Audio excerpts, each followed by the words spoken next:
Hello student, आज हम पढ़ेंगे डाइजेस्टिव सिस्टम।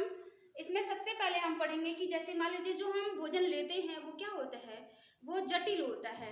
फिर उसको सरल के रूप में तोड़ते हैं और वो सरल के रूप जटिल भोज्य पदार्थ को सरल भोज्य पदार्थ में तोड़ने का कार्य कौन करता है? एंजाइम करते हैं। और एंजाइम कहाँ से बनते हैं? तो हमारे बॉडी में एक ऐसा ऑर्गन होता है जिसको हम ग्लैंड बोलेंगे, वही क्या करता है, वही एंजाइम बनाने का कार्य करता है। तो सबसे पहले हम देखते हैं कि जो हम भोजन लेते हैं उसमें कौन कौन से भोज्य पदार्थ होते हैं, पोषक तत्व होते हैं। तो इसमें प्रोटीन होता है, कार्बोहाइड्रेट और फैट। ये मुख्य रूप से हमको इन्हें अलग से लेना पड़ता है। और विटामिन मिनरल्स हो गए, वो इसी में जब हम ये तीनों भोज्य पदार्थ लेते हैं तो हमको इसी में प्राप्त हो जाता है। तो जो प्रोटीन है वो किसमें कन्वर्ट हो जाता है, वो अमीनो एसिड में हमारे बॉडी में संचित रहता है। और जो कार्बोहाइड्रेट है वो ग्लाइकोजन के रूप में संचित रहता है और जो फैट है वो ग्लिसरॉल के रूप में संचित रहता है।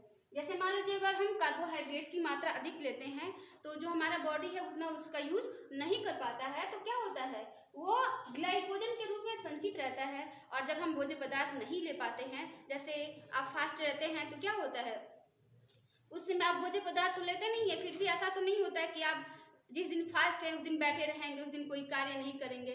तो जो आपके बॉडी में जो ग्लाइकोजन के रूप में जो एनर्जी संचित है वो फिर पुनः ग्लूकोज के रूप में टूटती है और आपको एनर्जी मिलती है जिससे आप कोई कार्य करते हैं। वैसे ही अमीनो एसिड है, तो आप जिस समय प्रोटीन नहीं लेते हैं तो क्या होता है, जो संचित अमीनो एसिड है वो फिर किसमें टूटता है, वो पेप्टोन्स में टूटता है और आपको एनर्जी मिलती है जिससे आपके शरीर में प्रोटीन की मात्रा सफिशिएंट हो जाती है, संपूर्ण हो जाती है। उसके बाद है फैट्स। अगर आप फैट्स नहीं लेते हैं तो आपके बॉडी में क्या होता है, ग्लिसरॉल के रूप में फैट्स संचित रहता है। और जिस समय आप नहीं लेते हैं तो फिर यही जो ग्लिसरॉल है ये किस में टूटता है, फैटी एसिड में टूटता है और आपको एनर्जी मिलती है। तो सबसे पहले पढ़ेंगे हम जैसे जो प्रोटीन है इसका संगठन क्या क्या होता है, क्या क्या इसमें, जैसे ये किससे किससे मिलकर बना होता है, कौन कौन से यौगिक होते हैं। तो प्रोटीन किससे किससे मिलकर बना होता है, कार्बन, हाइड्रोजन, ऑक्सीजन और नाइट्रोजन से मिलकर बना होता है। कार्बोहाइड्रेट किससे मिलकर बना होता है, कार्बोहाइड्रेट कार्बन, हाइड्रोजन और ऑक्सीजन से मिलकर बना होता है। इसमें ऑक्सीजन की मात्रा अधिक होती है और कार्बन की मात्रा कम होती है। और जो आपका फैट है इसमें भी वही है कॉम्बिनेशन, इसमें भी ऑक्सीजन कार्बन और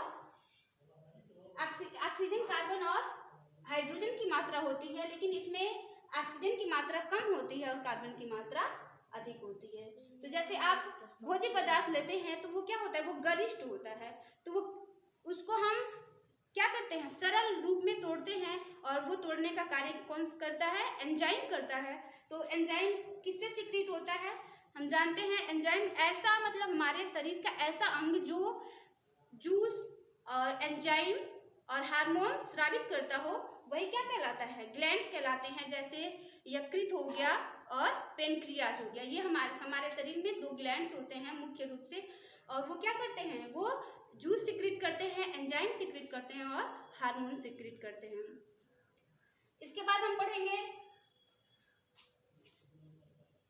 डाइजेस्टिव सिस्टम के अंग कौन कौन से होते हैं। तो आप जानते ही हैं डाइजेस्टिव सिस्टम के अंग कौन कौन से हैं, मुख से लेकर शुरू होता है और वो एनस पे खत्म होता है, माउथ से लेकर एनस तक वो चलता है।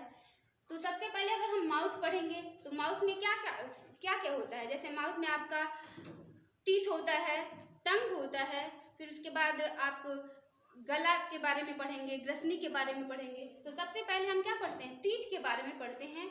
हमारे मुख में कितने प्रकार के दांत होते हैं, 4 प्रकार के होते हैं। कौन कौन से, इंसीजर, उसके बाद होता है इंसीजर की संख्या होती है 2, कैनाइन की संख्या होती है 1, प्रीमोलर की संख्या होती है 2 और मोलर की संख्या होती है 3। इसको ऐसे लिखते हैं,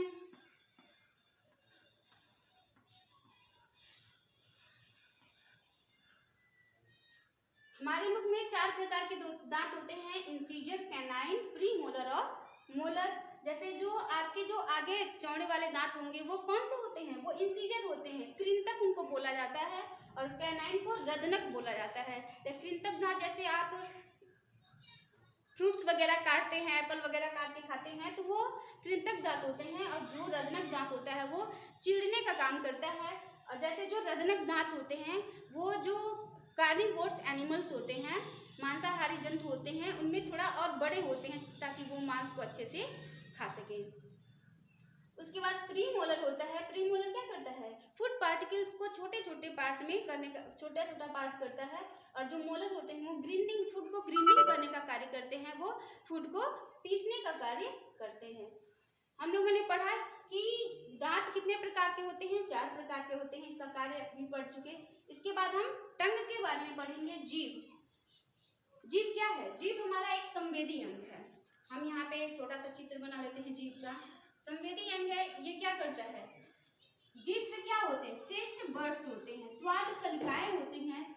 स्वाद कलिकाएं क्या करती हैं, इसी से हमको पता चलता है खट्टा, नमकीन, मीठा, कौन सा खाद्य पदार्थ कैसा है।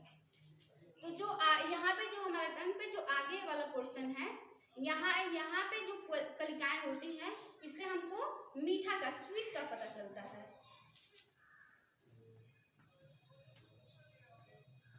और जो नमकीन का यहाँ पे ऐसे किनारों पे होता है जो टेस्ट बर्ड, इससे नमकीन का पता चलता है।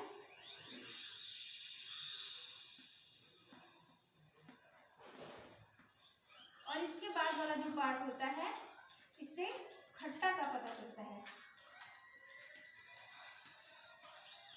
और जो सबसे लास्ट में होता है, यहाँ पे जो टेस्ट बर्ड्स होते हैं, उससे कड़वा का पता चलता है।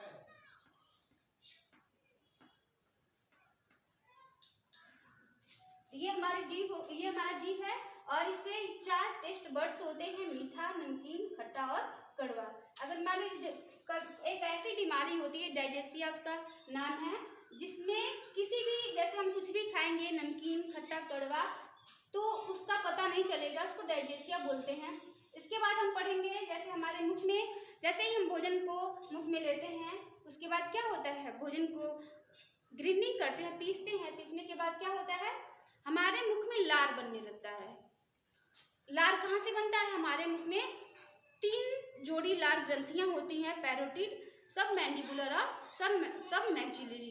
3 जोड़ी लार ग्रंथियां होती हैं। सबसे बड़ा होता है पैरोटिड, दूसरा होता है सब मैंडिबुलर, और तीसरा होता है सब मैक्सिलरी। ये क्या करती हैं, ये लार स्रावित करती हैं। और लार में कौन सा एंजाइम होता है, लार में टाइलिन एंजाइम होता है, जो क्या करता है, जो जैसे आप सुने होंगे, एक क्वेश्चन होता है कि अगर हम रोटी को देर तक चबाते हैं तो क्या होता है, रोटी मीठा लगने लगता है।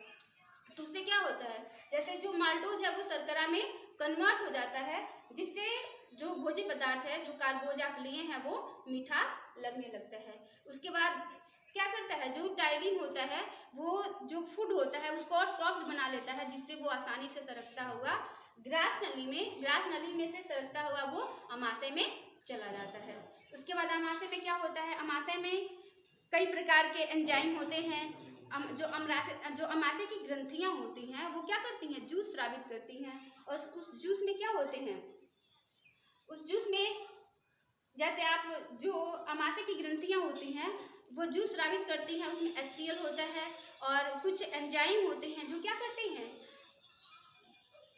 जो भोज्य पदार्थ को तोड़ने का कार्य करती हैं। जैसे HCl का कार्य क्या होता है, जो हमारे अमाशय में जो एंजाइम होते हैं वो इनएक्टिव फॉर्म में होते हैं, वो एक्टिव नहीं होते, अक्रिय रूप में होते हैं। तो जो HCl होता है वो क्या करता है, वो उनको सक्रिय करने का कार्य करता है, जिससे वो भोजन का पाचन करें। उसके बाद जैसे आपका प्रोटीन का पाचन कौन सा एंजाइम करता है, रेनिन करता है। तो रेनिन का अनएक्टिव फॉर्म है प्रोरेनिन, वो प्रोरेनिन के रूप में उपस्थित होता है।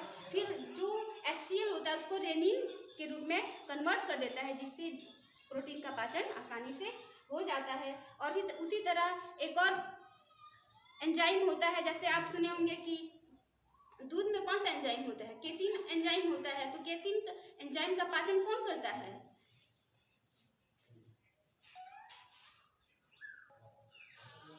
दूध का पाचन भी, दूध में कौन सा प्रोटीन होता है? केसिन प्रोटीन होता है। तो उसका पाचन भी क्या करते हैं? एंजाइम ही करते हैं, जिससे जो दूध है वो थक्के के रूप में जम जाता है और उसका पाचन आसानी से हो जाता है। उसके बाद जो हमारा यकृत है, जो क्या है, हमारे शरीर का सबसे बड़ी ग्रंथि है। वो क्या करता है? वो बाइल जूस बनाता है, ठीक है, पित्त रस बनाता है, जिससे क्या होता है, जैसे हम जो वसा लेते हैं तो जो पित्त रस होता है वो वसा का इमल्सिफिकेशन करता है, इमल्सीकरण करता है। जो वसा होते हैं उसको छोटे छोटे ड्रॉप में तोड़ देता है, जिससे वसा आसानी से पच जाता है। उसके बाद भोजन कहाँ चला जाता है? 3-4 घंटे तक पहले अमाशय में भोजन का पाचन होता है। उसके बाद जो भोजन है वो कहाँ चला जाता है? छोटी आंत के पहले वाले पार्ट में, जिसको ड्यूडेनम बोला जाता है, ग्रहणी बोला जाता है। और जब भोजन ग्रहणी में जाता है तो उसी समय जितने भी पाचक रस होते हैं, जूस होते हैं, एंजाइम होते हैं, वो किसमें मिल जाते हैं? भोजन में मिल जाते हैं। जिस समय ग्रहणी में भोजन होता है, जैसे आपका यकृत है तो यकृत क्या बनाता है? बाइल जूस बनाता है। तो वो बाइल डक्ट द्वारा वो ग्रहणी में जो भोजन होता है उसमें क्या करता है? वो बाइल जूस को मिला देता है। और फिर उसके बाद आपका पैनक्रियाज है, वो भी क्या करता है? वो भी एंजाइम हार्मोन सिक्रीट करता है। तो वो भी क्या करता है? डक्ट द्वारा वो भी क्या करता है? जिस समय भोजन ग्रहणी में होती है उसी समय भोजन में मिक्स कर देता है। उसके बाद जो भोजन है वो छोटी आंत के सेकेंड पार्ट में इलियम में जाता है और वहाँ पे क्या होता है? भोजन का एब्जॉर्प्शन होता है। जैसे आप जानते हैं कि जो छोटी आंत है, छोटी आंत की दीवारों में क्या होता है? रसांकुर पाए जाते हैं। वो क्या करते हैं? रसांकुर क्या करते हैं? रसांकुरों का जो कार्य होता है वो भोजन का पाचन करना नहीं होता है। जैसे हम भोजन का पाचन हम जानते हैं पहले से कि जो भोजन का पाचन है वो मुख्य रूप से अमाशय में होता है। और वहाँ पे क्या होता है? छोटी आंत में एब्जॉर्प्शन होता है। जो रसांकुर होते हैं, जो विलाई होते हैं, वो पोषक तत्वों का एब्जॉर्प्शन करते हैं। और जो रसांकुर होते हैं उसके नीचे ब्लड वेसल्स, जो रसांकुर होते हैं उसके नीचे क्या होते हैं? ब्लड वेसल्स होते हैं। और वो जो ब्लड होते हैं वो क्या करते हैं? पोषक तत्वों को एब्जॉर्ब कर लेते हैं और ब्लड के थ्रू हमारे शरीर के पूरे सेल्स तक क्या करते हैं? पोषक तत्वों को पहुंचाने का कार्य करते हैं, जिससे हमारे जितने भी सेल्स होते हैं उनको क्या होता है? एनर्जी मिल जाती है, जिससे हम कोई भी कार्य कर पाते हैं। जैसे मान लीजिए अगर हमको ऐसा नहीं कि हमको जब हम एनर्जी ले रहे हैं, भोजन ले रहे हैं, तो हमको किसी भी पार्ट तक नहीं पहुंचाना है, उसको कहाँ तक पहुंचाना है? सेल्स तक। तो जैसे हम जो भोज्य पदार्थ लेते हैं वो तो बड़ी मात्रा में, जैसे मान लीजिए हम गुलाब जामुन लिए तो क्या हो जाएगा? जो एंजाइम है वो छोटे छोटे रूप में तोड़ेंगे, जिससे ये इतना छोटा हो जाएगा कि ये सेल्स तक पहुंच जाए। और सेल्स को जब एनर्जी मिलती है तो क्या होता है? हमारे पूरे बॉडी को एनर्जी मिलती है, जिससे हम कोई कार्य कर पाते हैं। इसके बाद हम कल पढ़ेंगे। Thank you.